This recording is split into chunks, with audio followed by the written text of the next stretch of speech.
Welcome to Green and Red, Scrappy Politics for Scrappy People, a regular podcast on radical environmental and anti-capitalist politics, brought to you by Bob Bazanko and Scott Parkin. Welcome to the silky smooth sounds of Scrappy Sunday with the Green and Red podcast. I am your co-host, Scott Parkin, directly from Berkeley, California. Well, you are alive. I mean, I guess I am alive. Unlike some people who the Italians have the word mezzamort, like half dead. Which I think in the dictionary there's a picture of Joe Biden next to mezzamort. Yeah. Exactly. The zombie presidency. Yeah.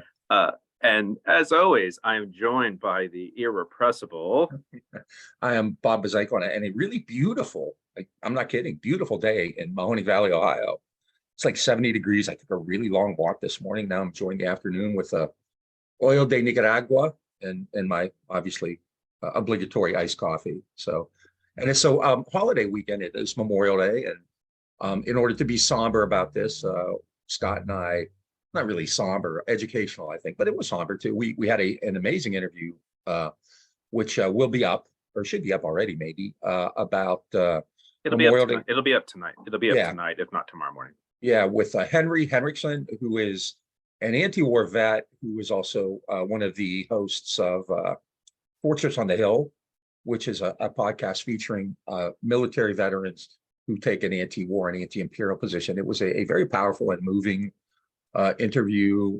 Talked about his experience, about how he tries to counter-recruit young people who are thinking of going in the military, and just ends it on a really powerful and touching note by reading a letter from a veteran who had died in the Gulf War after suffering for about a decade, and a pointed letter to Cheney and Bush about that.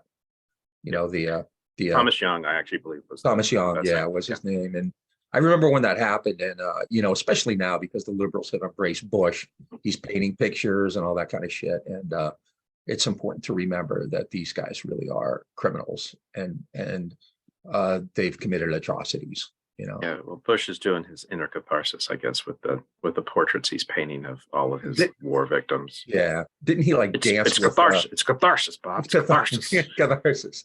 Didn't he dance Francis with Fukuyama Ellen? told me to do that. I think he danced with Ellen, on her show and shit too. Like the liberals, that's the thing, that the beauty of Trump, right? In liberal minds, he's so uniquely and profoundly and awful. No one's ever seen anything like this, that the rest of these guys aren't that bad. So you have liberals now speaking well of Nixon and Reagan and Bush. Nixon, I think, actually has some redeeming virtue politically, but both Bushes. Yeah, Goldwater, the Bushes, yeah. Barry, Senator Barry. Yeah. So you want to kick it off with a little This Week in History?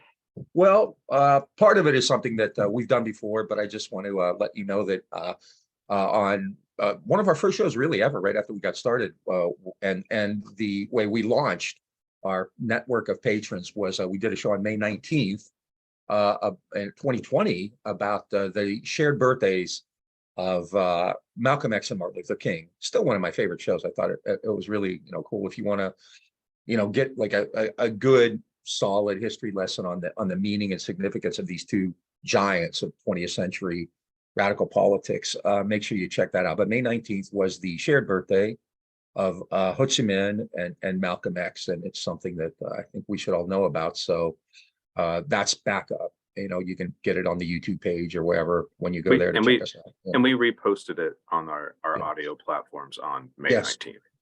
Yeah, we did that. We did that the year before too. Right, and then I believe May 20th is the anniversary of the Matewan, or the Battle of Blair Mountain, or was it Matewan? I can't remember. It was the shootout at Matewan, I believe. The shootout at Matewan. So, and as you've heard us talk. I mean, we've mentioned Matewan a dozen times probably. It's I think just really one of the more important events in radical U.S. history, where what was it, 3,000 Army troops and 10,000 miners were engaged in a shooting war in West Virginia. Mm-hmm. The Army brought out air support. I'm sorry, go ahead.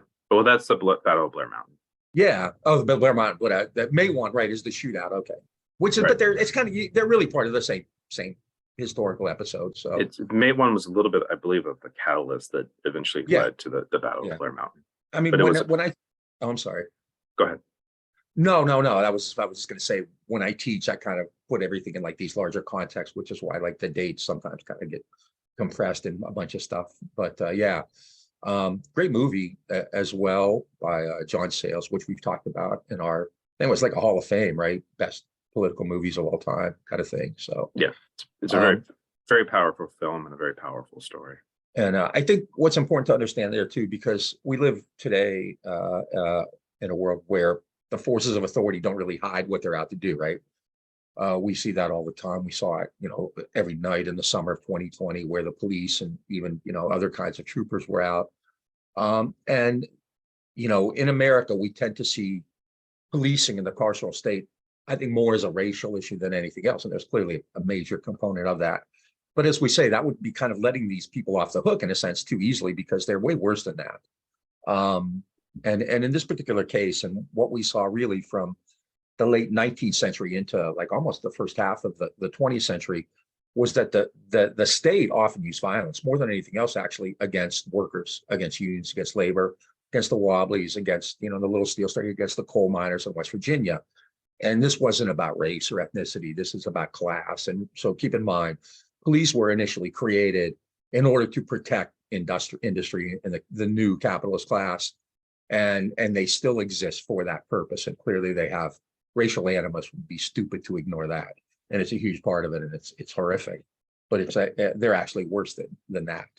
Yeah. And another story in that sort of bigger picture is on May 22nd, 1895, Wobbly leader, socialist, and labor activist Eugene Debs was thrown in prison for participating in the Pullman railway strike, which is, there was violence during the Pullman strike, and people went to jail. Not the robber barons, and not the bosses, and not the scabs or the gun thugs that they hired, but labor leaders like Eugene Debs, who I actually want to do a show on Eugene Debs. I know, I think we should, because like people throw his name around, but I'm not sure they realize just how much he did, how important. Including Trump, because Trump goes to prison, he's going to run from prison just like Debs did. And the Pullman strike's also really important, I think, because what Debs wanted to do was kind of instigate a national strike, kind of like 1877. It starts in Pullman, which is a company town, and it starts to spread a bit. But if anybody crushed that strike, and clearly the state used violence against it, but the AFL, Samuel Gompers, refused to participate, refused to support it even. And so we saw then what is still, evident today, the AFL, AFL-CIO after, in the Cold War, really do not challenge the state on class grounds. The first interview we ever did with the immortal Stoughton Lynn talked about that, right? And even the CIA, the great CIO, which radicals love, caved in.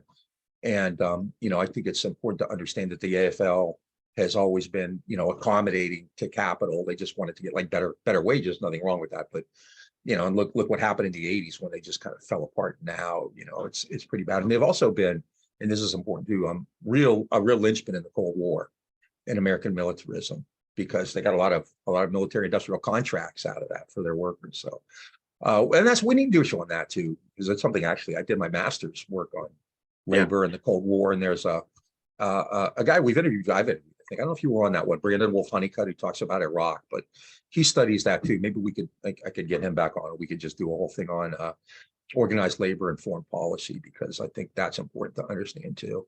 I think, we can get some dings in on Bill Fletcher for his recent, there we go.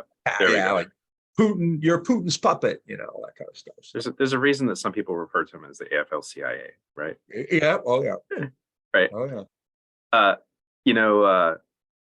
It's also, I actually also think that, talking about labor history is actually really relevant in that we're just seeing like a sort of explosion of labor organizing going on right now. It's a lot of it's in the service sector, and it's in like transportation and logistics and things like that, like at Amazon, but in service like at Starbucks, are the kind of two big ones. But like importantly, the at least the progressive unions actually do political history and political history and political education for their members. But we think that our audience should be hearing more of that, and hopefully it'll bring in more of our audience. Did you learn all that from? Did you learn all that from Kim Kelly's untold history of the labor movement? Right. I'm being chippy and catty, but anytime you talk about it, you title your book "The Untold," you're really kind of jumping out on the thin ice there, because like that's actually a pretty well told story, and nothing she puts in there is anything like really new. So at any rate, but I'm being chippy. Do you want to use that as a segue to the WGA? We weren't really going to start on that, but it kind of works. Well, let me throw out two other okay. radical history things. One is about another wobbly who was a wobbly in the 80s and 90s, which was Judy Berry. This week in history, May 24th, 1990, IWW organizer, but also even more known as Earth First organizer Judy Berry, was bombed in her car with her co-organizer and partner at the time, Daryl Cherney. They were bombed in Oakland. They were in the process of organizing a mass action that was going to happen through the summer called Redwood Summer, which was actually going to be based on Freedom Summer, where they're trying to save the redwoods and fight the logging companies. And Judy and Daryl had actually been doing a lot of that organizing. And she was blown up in her car in Oakland, in spot in East Oakland. They've actually I don't believe they've ever solved who actually did the bombing. The FBI actually went and arrested them in their hospital bed, saying that the bomb was actually their bomb and it just went off in their car, which led to a more than a decade long lawsuit against the federal government, which they actually won in 2002. Sadly, Judy died of cancer I believe in 97, before she actually saw her case win. And so the Earth Firsters, particularly in the Bay Area and Northern California, refer to May 24th as Judy Berry Day. And then the other thing I want to note this week is on May 23rd, in 2008, another wobbly, folk singer, labor organizer, and IWW member Utah Phillips died at the age of 73, who performed classic IWW songs like There Is Power in a Union, Solidarity Forever, The Preacher and the Slave. And we're at the Green and Red podcast, we're big fans of Utah Phillips. And so just wanted to do a little bit of a shout out there. Your favorite Utah Phillips quote? The earth is being destroyed.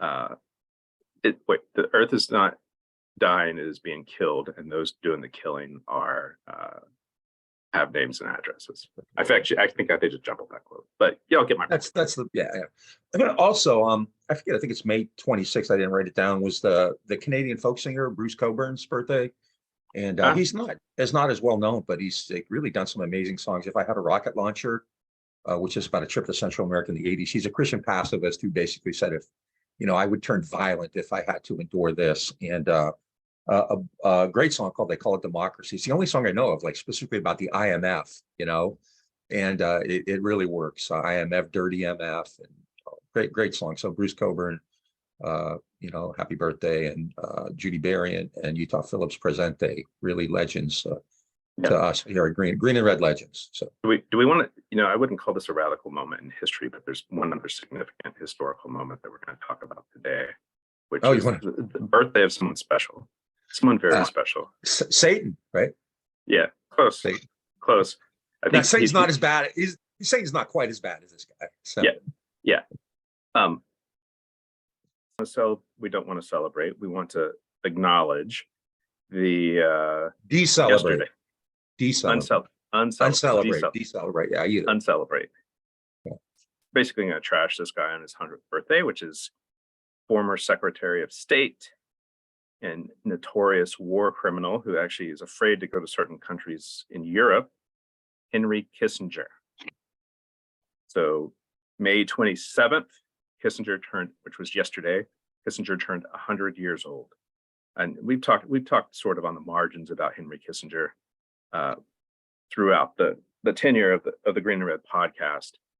We actually did a show with Clinton Fernandez where we talked about how the Australian security state actually aided the Pinochet regime in jailing and torturing and killing a Chilean leftists and dissidents and things like that.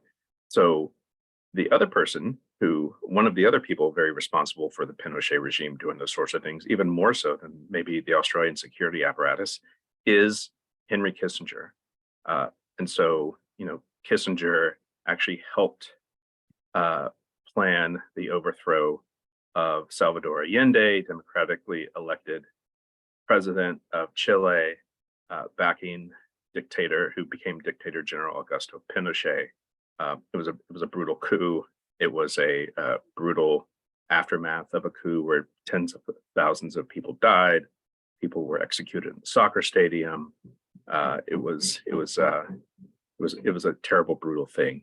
And that's just like a drop in the bucket of what Kissinger did in his tenure and working in the foreign policy establishment. Some of Henry Kissinger's greatest hits.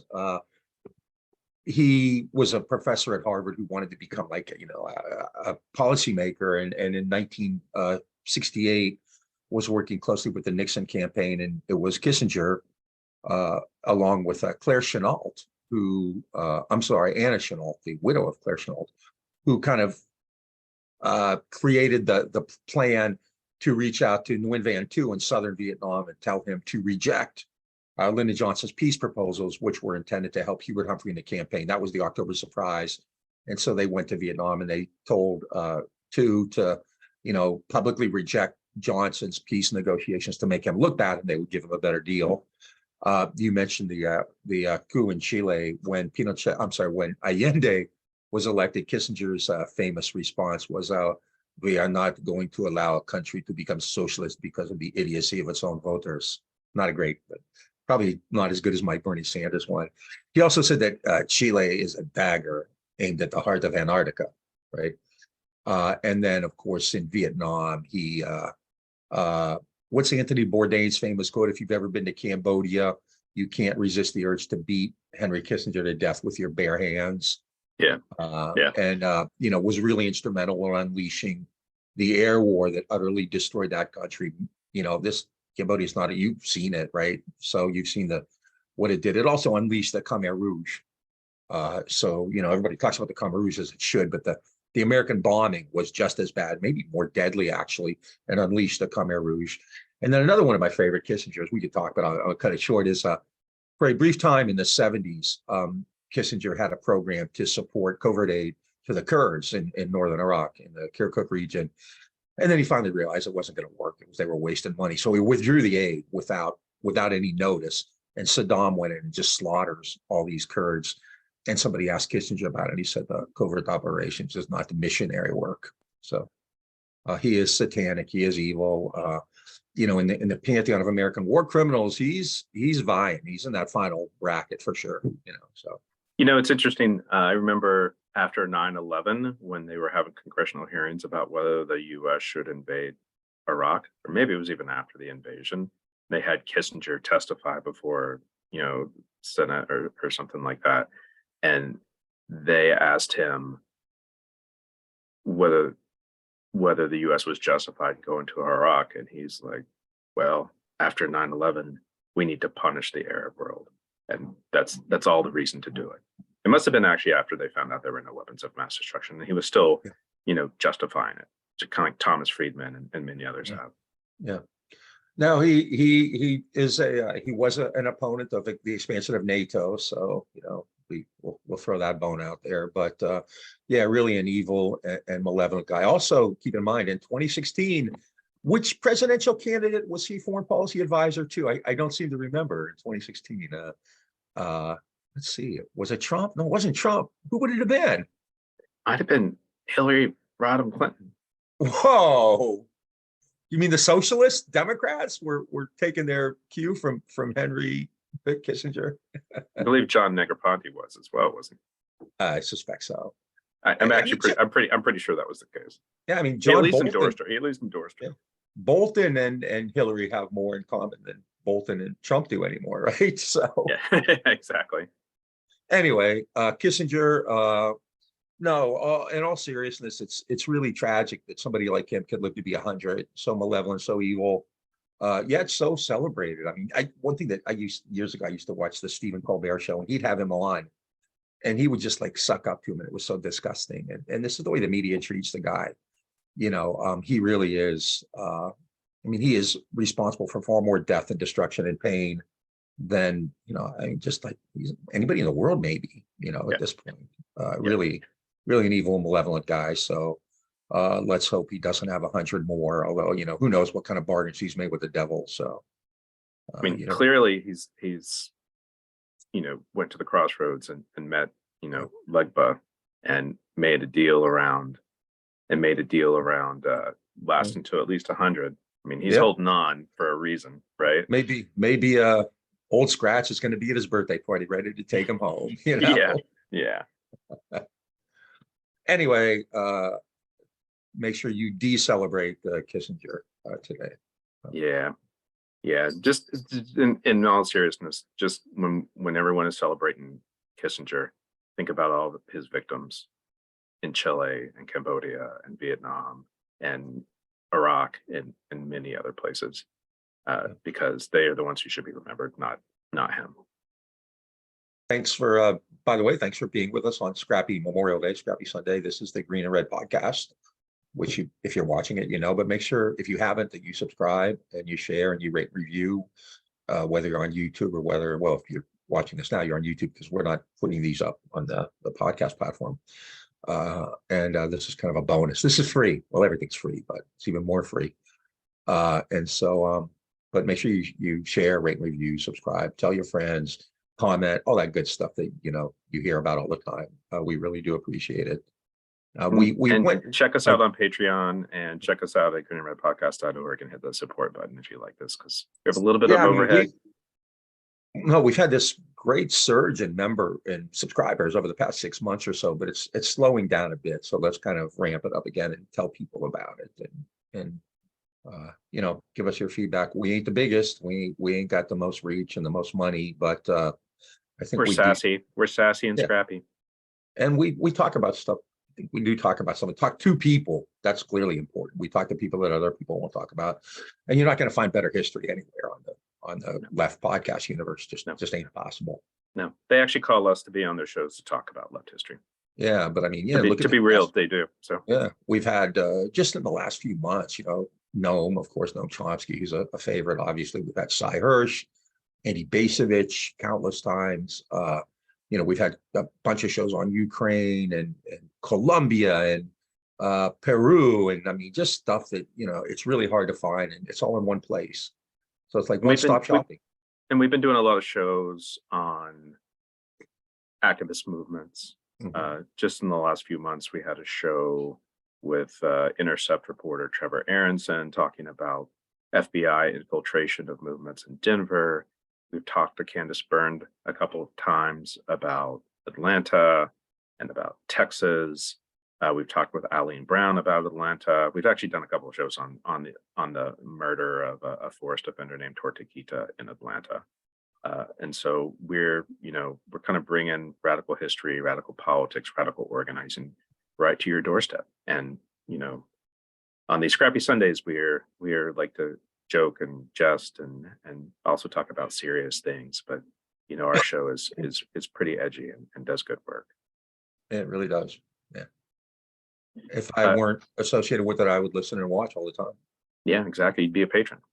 Absolutely. I mean, we kind of both are patrons in a way. So. Yeah, but probably the biggest patron now. Well, it's outside of our executive producer. Yeah, exactly. Yeah, praise our executive producer. Yeah, thank you. The other labor story that we want to lift up is the Writers Guild strike, which has been going on for about 3 weeks now at this point. It's the largest interruption to American television and film production since COVID-19, and it's the largest labor stoppage for the Writers Guild since they went on strike in 2007 and 2008. The main focus of their labor dispute has been residuals and pay from streaming media, and the writers are also seem to have some concerns around artificial intelligence, such as GPT, and they only want it to be used as a tool for research and facilitating script ideas, not as a tool to replace them, which is a whole other story that we may talk about someday in the future. But you can definitely see there's a lot of action on the street. There's a lot of pickets. The CEO of Warner Brothers actually got disrupted at Boston University this week by labor activists with WGA. And we just want to do a little bit of a shout out. And those writers actually, for working in such a affluent industry, actually don't make that much money. They're kind of treated like indentured servants in a way. Yeah, I was really surprised. I believe it was Justine Bateman who, I don't know, maybe is active in the union somehow. Wrote a piece about it. I mean, some of these guys and women, make like 50,000 a year. They pay agents, they pay union dues. I mean, and they're in this like gazillion billion-dollar industry. I mean, with obscene amounts of money made. And yeah, with streaming, and reruns used to get paid for residuals, right? Streaming is just coded differently. And so, and I've also, last thing I want to say on this is like, I've heard a lot of people say, well, like the students, the grad students unionizing or the writers, like that's not really labor. It's like, well, of course it is, right? These people work for a living. They're not highly paid. It's not like they're out digging, in the mines or in the steel mills, working the steel mills, but this is labor. And in the 21st century, this is really lately has been the battleground. So even though they're Hollywood writers, they're coastal elites, right?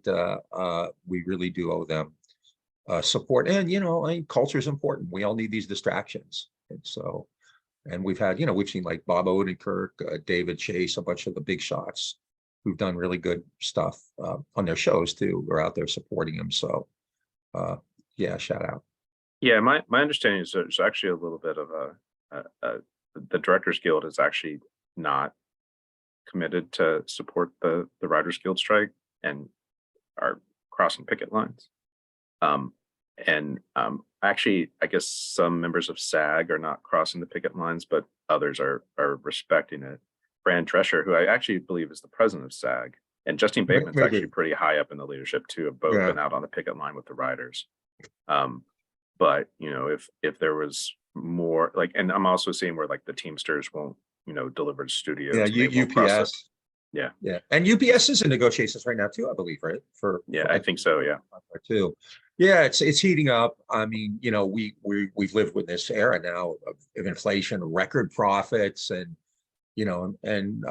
labor's getting squeezed, as much as it has been, and so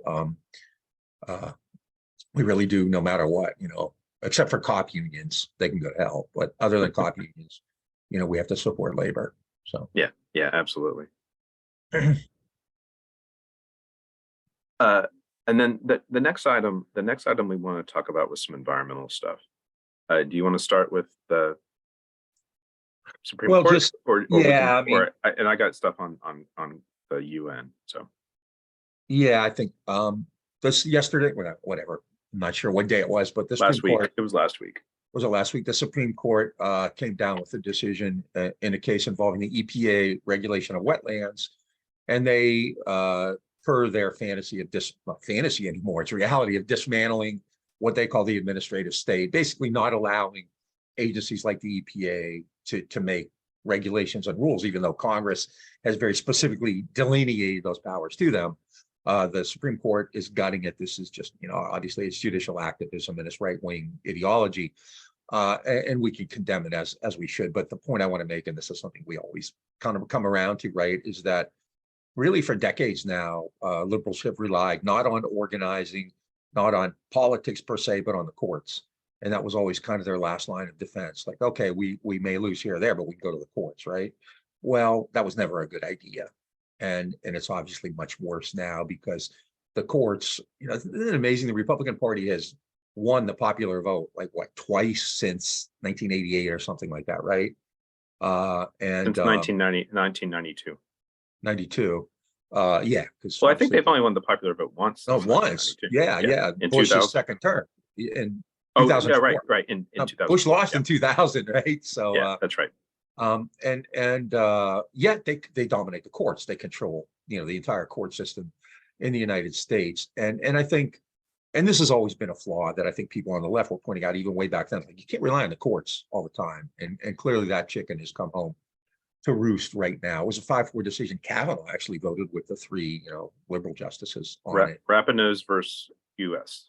Robin, okay. And but and next They next limit they limit the ability of the EPA to do things like enforce the Clean Water Act. yeah. Let's just like ponder that for a moment. The reason that things, since Nixon signs the Clean Water Act. Nixon created the EPA. Yeah. Although, do you know who Reagan's administrator of the EPA was? It wasn't James Water. He was Ann Gorsuch. Oh. The mother of the current Supreme Court justice, and she had to resign from the EPA. She was gutting it in the 1980s, and her son is here to finish it off. But the point here that we always make is the courts aren't your friend, and relying on that.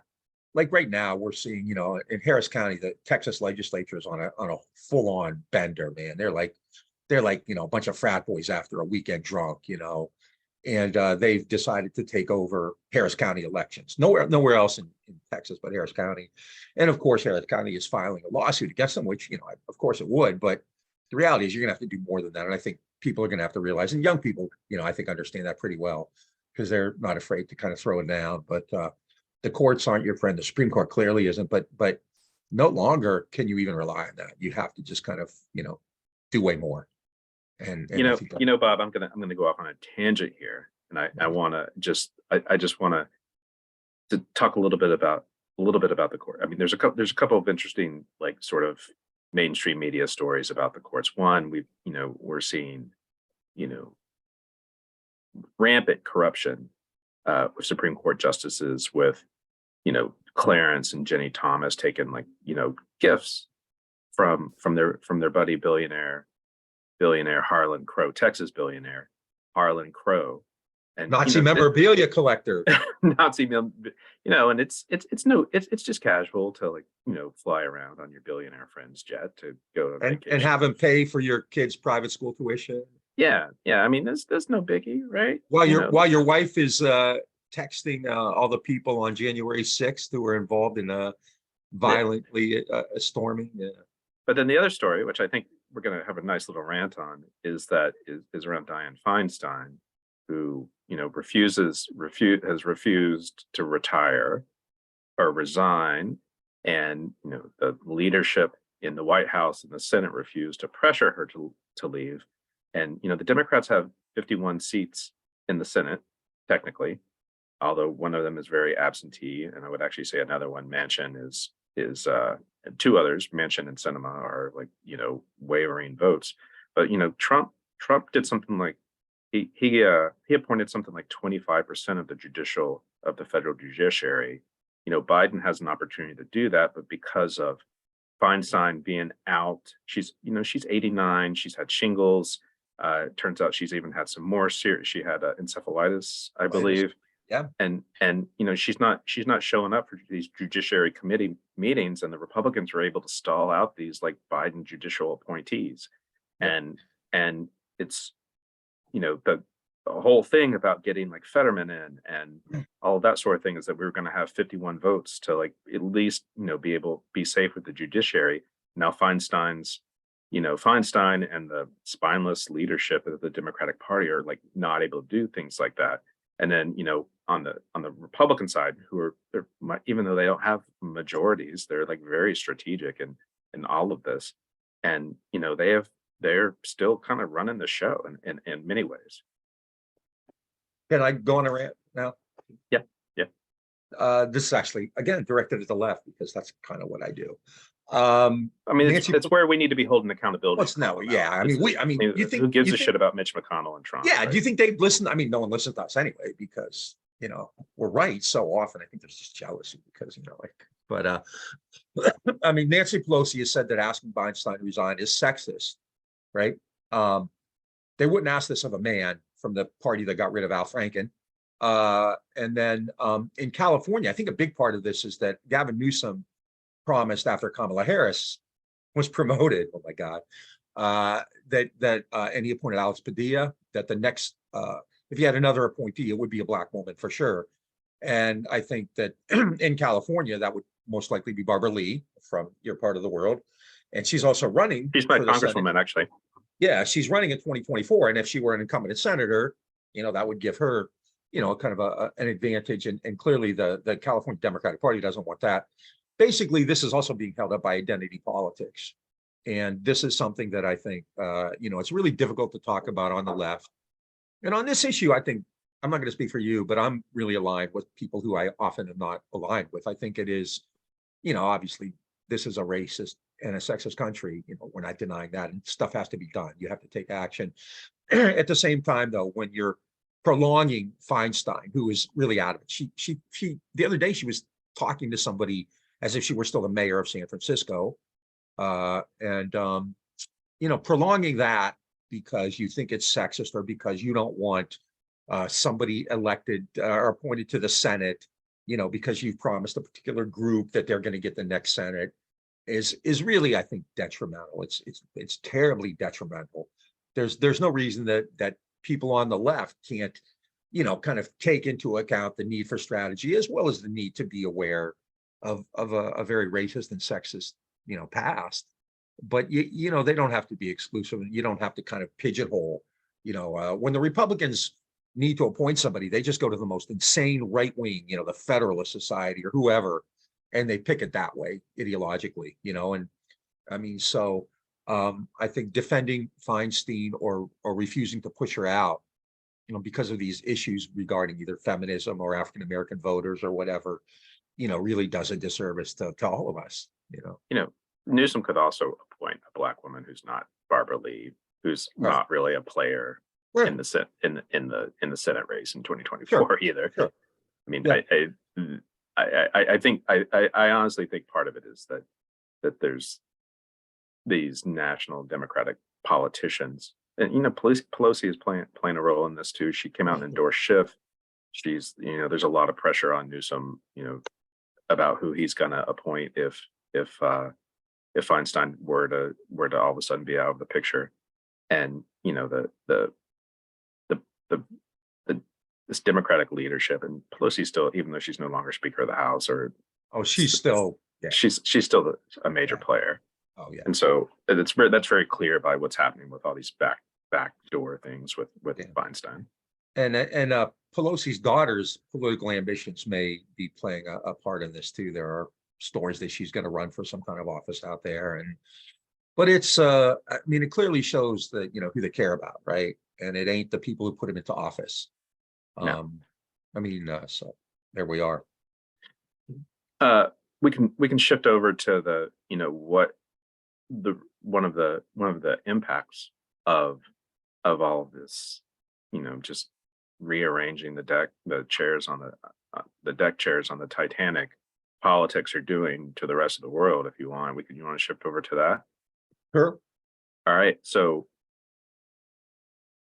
what should have been the headline news in the last 2 weeks wasn't, but it's happening, which is the UN Intergovernmental Panel on Climate Change has essentially said that we're going to pass 1.5 degrees temperature rise in the climate within the next 5 years. A couple of things. One, that's the sort of like hard line that the environmental nonprofit industrial complex has said is like, that is, we can't go past 1.5 degrees or we're going to have, 6 extinction. We're going to have cataclysmic climate change. We're going to have, the oceans rising, all of that sort of stuff. That's at this point going to happen. And so nonprofit industrial complex is saying that's our hard line. What's amazing to me is that this is not headline news. Also, that's the other part. It was also out of the Paris Agreement, which was like the big climate agreement in 2015. it was like 1.5 degrees is also what they said. The UN said we had that's where we had to hold the line. We're gonna blow through that. I just want to say that. And so, a couple of things that we need to be thinking about is one, this sort of losing strategy of trying to push Democratic politicians to do the right thing. Biden signs off on a major oil and gas project in Alaska, despite saying he's a climate champion. They're doing a huge build out of liquefied natural gas export on the Gulf Coast, a couple of sites close to where Bob lives in Houston. They passed the Inflation Reduction Act, which was supposed to be a climate bill. And there's lots of goodies in there for renewable energy and things like that. But then there's also lots of, language in there that says that the fossil fuel industry can basically have carte blanche on like many fossil fuel projects, which is what we're seeing with Willow and the LNG build out and all of that sort of stuff. And so, what we actually need to prepare for and need to think about is like how we can we're not winning this political battle. And climate change is an issue of politics globally in the US and lots of other countries in the world. And it's like, we're unable to break these sort of corrupted, gridlocked institutions, right? Republicans control the judiciary. Republicans still seem to run the game in the Congress. The Democrats are inept at doing anything here. So I just want to kind of make that. And so what we need to prepare for is just climate resiliency. Like, how are we going to deal with climate disaster?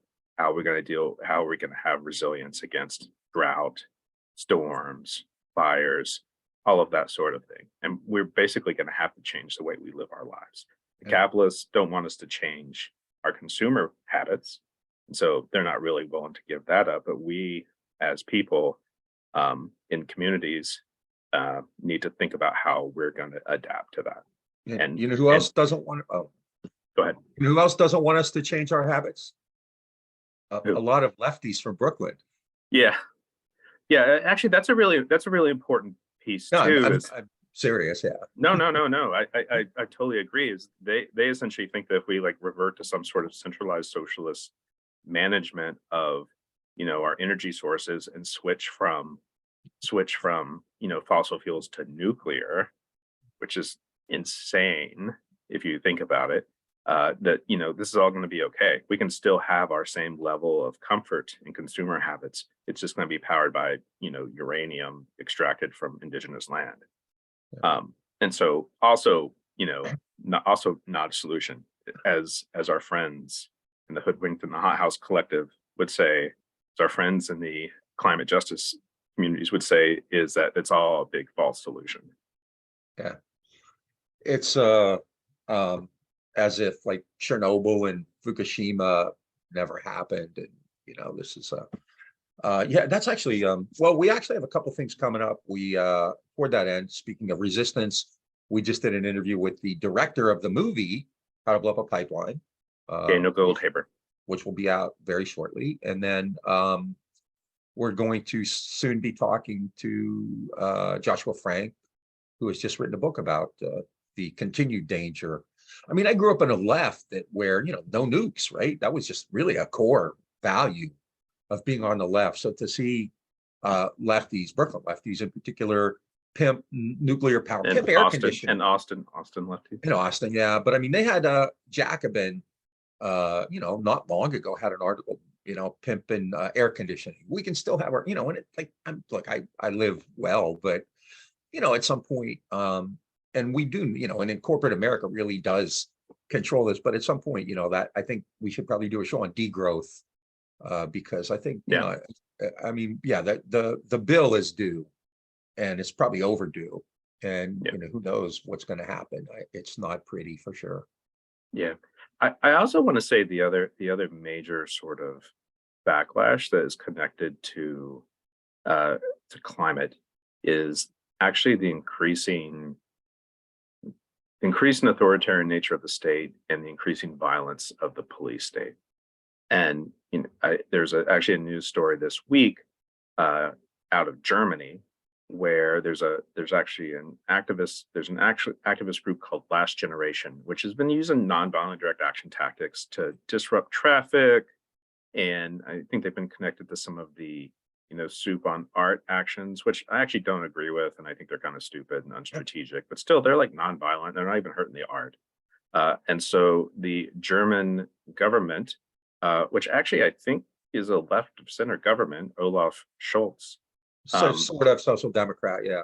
yeah, has condemned their campaign as completely crazy, and they've actually had a crackdown on this group last generation. German police have carried out raids in 7 states and a probe of climate campaigners suspected of forming or backing this what they call a criminal group because of their controversial activities. They're basically treating climate activists as an organized crime syndicate.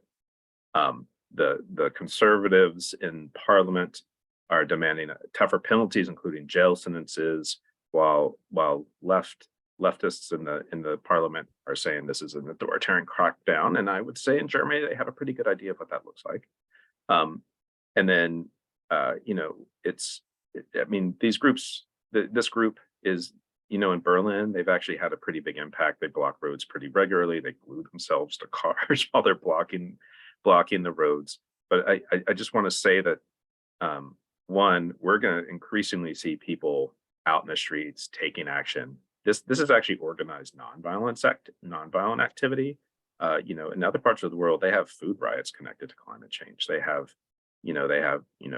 There's increasing like resource wars over like who has access to water in parts of the Middle East. And so it's a bit scary that the response from Western governments, Western democracies, because we're also seeing this in the United Kingdom, we're also seeing this in the US, to people resisting sort of environmental pollution, the climate crisis, lack of resources, is like an increasingly violent and authoritarian police state. I'll also say, this is why we're seeing, in like probably at least 20 states in the US, we've seen like anti-protest laws be passed. Police this winter killed an environmental defender for the first time in the US, shot him unarmed, then made up a story about whether, Tortuguita, whether he was like armed or not. And so I just want to say that this is like increasingly disturbing and we should be very scared. Standing Rock, under Obama, Cop City, I think, and you can speak to that way better than I can, but clearly the idea that these trumped up charges of eco-terrorism, we talked to Daniel McGowan, who did time over this, but yeah, calling people and Jay Conroy, yeah, these terrorism charges really are terrifying. In Atlanta, people who were putting out flyers with the names of the cops who killed Tortuguita were arrested on felony charges, right? In the old days, you would say, well, those aren't going to. Flyering, handing out pieces of paper get you a felony charge, potentially 20 years in jail. Yeah. And I mean, in some of those cases, people who went to a concert in the forest, who had mud on their shoes or who put up a hammock were arrested. And so, we, normally in the past, we might say, well, that'll never hold up in court. They'll throw it out. It's intimidating. Well, I mean, now all bets are off. It's a new world. And I think that's something to really be concerned about, because they are now criminalizing the most really kind of tame actions. And, at some point, I think people are going to flip and they're going to say, well, screw it. If I'm going to get in trouble, we might as well go all in. And so again, yeah, again, make sure you check it out when we have the interview on about how to blow up a pipeline, the director of how to blow up a pipeline. Yeah. So yeah, it's scary. It's scary. Yeah. I think we're kind of getting towards the end. There was one other thing we were going to close with, but I actually had one other thing I actually thought about that we should talk about, actually, which is a little bit related to this, which is yesterday, the sentencing came down for some of the Oath Keepers.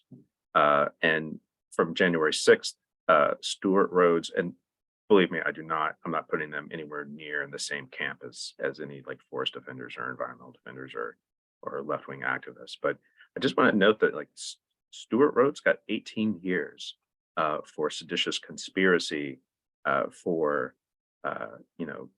organizing and participating in the Capitol riot, and it's a little bit of it's a little bit of an interesting observation that that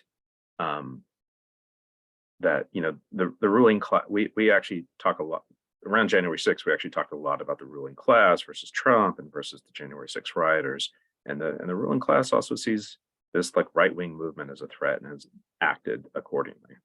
Yeah. Yeah, I mean, clearly they their job, their reason for existing is to attack the left. But and this is something that I think too many people don't understand. Like their main goal is stability, because stability is going to occur along these capitalist oligarchic lines. And that right-wing group in Trump really does disturb it, which is why I think they've put up the main resistance to Trump. We've talked about this a lot, has come from like the Jamie Dimon and Mark Milley's of the world. Yeah. And not to in any way diminish what people in the streets have done, but the effect that because the point is there's no real establishment, effective establishment resistance coming from the Democratic Party, right? And so I think that I don't have any sympathy for Stuart Rhodes, and I don't really care if he was sentenced to 18 years. And me saying that I agree with something the FBI did means nothing, right? The FBI is still going to come after this. I understand that. The FBI doesn't need reasons to come after it. That's why they exist. That's what they've always done. So they're door knocking on friends of ours' doors right now. Yeah, and so if they want to go after the Proud Boys and the Oath Keepers, just as a slight diversion, that's fine. Because no one else is doing it. And that's the sad part of it. I think it's hilarious. Like Republican Party wants to like abolish the IRS, abolish the FBI, defund the police, right?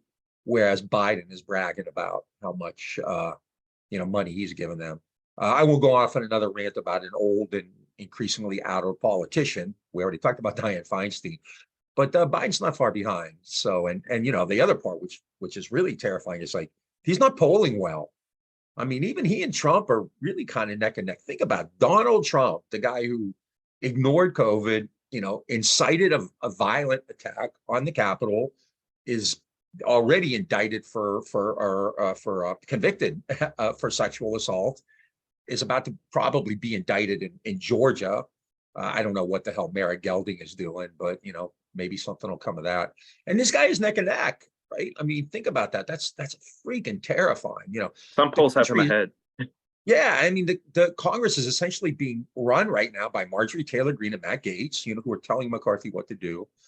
And you have Biden and Kamala Harris can't string together a coherent set. She's always giggling and laughing. And Biden is, like I said, he's met some more. He's addled. And this is really, the point of electing Biden was to get rid of Trump and spend these years kind of organizing and putting something into place. And that's not really being done.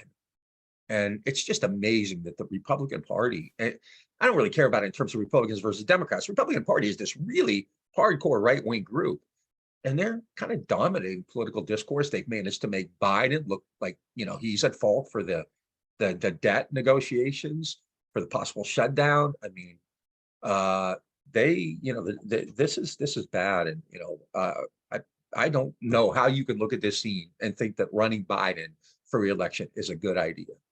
It's just stunning, right? I mean, RFK Jr. and Marianne Williamson combined are polling at like 35-40%. I mean, everybody talks about the 1968 New Hampshire primary. LBJ won. Gene McCarthy just did better than expected, which is what finally kind of made Johnson leave and RFK enter, right? So, it's like these freaking nutty conspiracy theorists who say, RFK was killed by the CIA because he was going to win the nomination. No, he wasn't. Humphrey already had that sewn up. But the point is that's what they're doing now with Biden, right? Yeah. And I really wish somebody like Gretchen Whitmer or even Gavin Newsom, anybody with a pulse, who wasn't Mesamort, would jump in, because we are really faced. Because I mean, Trump isn't hiding it, right? He's already said the core theme of his second administration is going to be retribution. And and what that means down the line is that your comrades, especially in the streets, are people I know who are like in Texas, right? Immigrants or first generation Americans. They're the ones who are really going to be in the crosshairs. And we're seeing that, right? Trans kids, second graders at a public school who get shot up, And this is why, like we're so freaking hard on the Democratic Party, because we've been facing this down for decades and they've done virtually nothing about it. Really, the Republican Party just fights, and they're unrepentant and they're unapologetic, and the Democrats are so weak and so pathetic. And as NATO Green says, noted Bay Area comedian, the right prepares for war and the left prepares for brunch. Oh, well, which is true. kind of the way it's been lately. True story, yeah. Yep. So are we wrapping up with our testimonials now? I was going to wrap up with remembering a great singer. And before that, let me do, because a local Houston person who actually is pretty well known died this week too. Who's a friend of mine, John Nova Lomax. If you know anything about American culture, really, but especially American music, you're familiar with the name John and Alan Lomax. I believe that was John's grandfather and great uncle, if I'm not mistaken, who are kind of the archivist of American folk music. They are the people who went around and met Leadbelly, Woody Guthrie, Cisco Houston, Odetta, and they started collecting their work. And John was a journalist in Houston. He wrote a lot about music, but he also wrote about kind of Houston arcane. He wrote a book about dive bars in Houston. Great stories. Last time Bob and I are connoisseurs of dive bars in Houston. So yeah, we know a bit about dive bars in Houston. Actually, he left off some of the really bad ones that we used to go to, but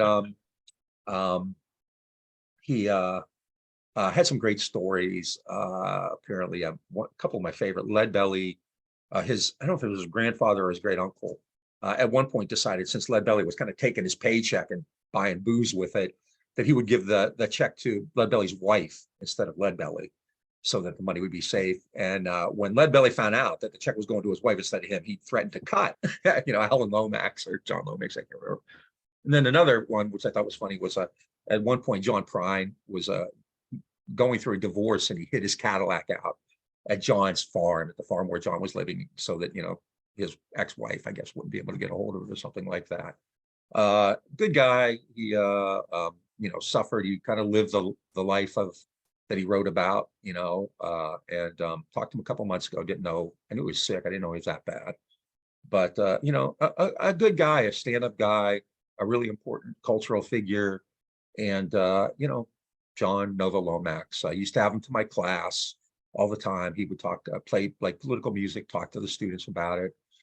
Just a good guy, and really important, I think, to the Houston cultural scene.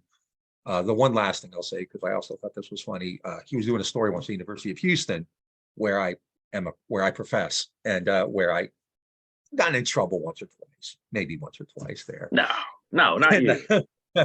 He was doing a story once, and he needed some info, and I just didn't feel like I'm in and out of trouble so much, so I didn't really feel like getting deeply involved. So I said, I'll talk to you, but it's off the record, or it's anonymous or whatever.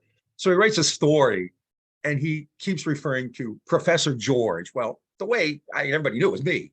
I get to campus the next day, and everybody's laughing. Hey, Professor George, right? Next time I saw him, like, John, you can do a better job of hiding my identity than that, So,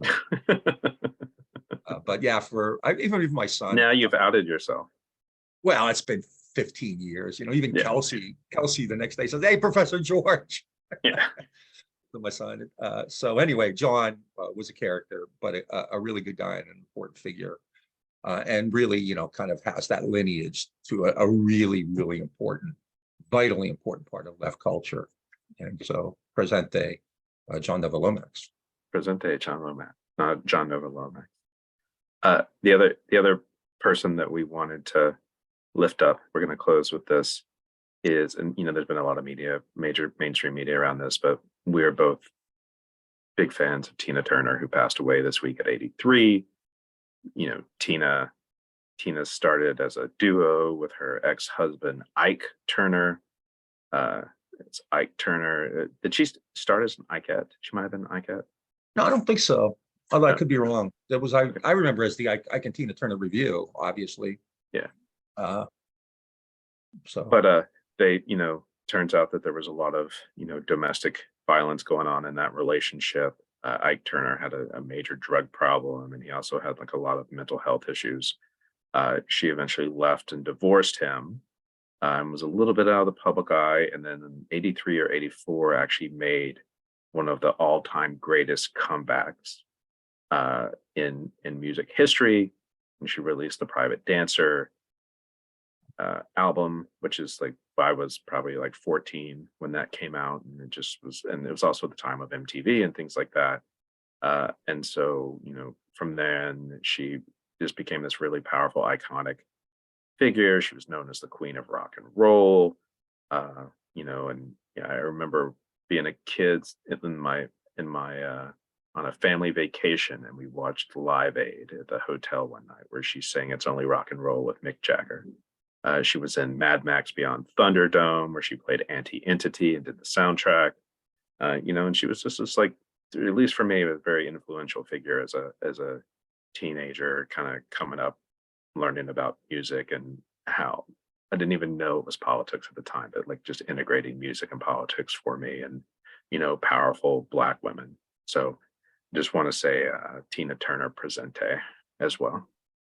Yeah, in the past week, just the what's really, I think, been very important and touching is like how many of the female women singers have come out and talked about just what a huge impact she had on their careers. And so not everything political is in your face political, and so Tina Turner really had this really important cultural meaning to a lot of people. So Yep. Yeah. Folks, Anyway, I was just going to say, have a scrappy Memorial Day, and stay fighting, keep Yep. following us and all that stuff. So everybody, this has been your Scrappy Memorial Day weekend episode of the Green and Red Podcast. Check us out on Facebook, Instagram, and Twitter. Hit subscribe if you're watching us on YouTube. If you listen to us on your audio platforms, subscribe there, and also give us a rate and review. It helps promote the algorithms. And if you'd like us, become a patron at patreon.com/greenredpodcast, or make a donation at greenredpodcast.org and hit that by hitting that support button. And we will see you later. And we're going to leave you with a little Tina Turner. So talk to you soon.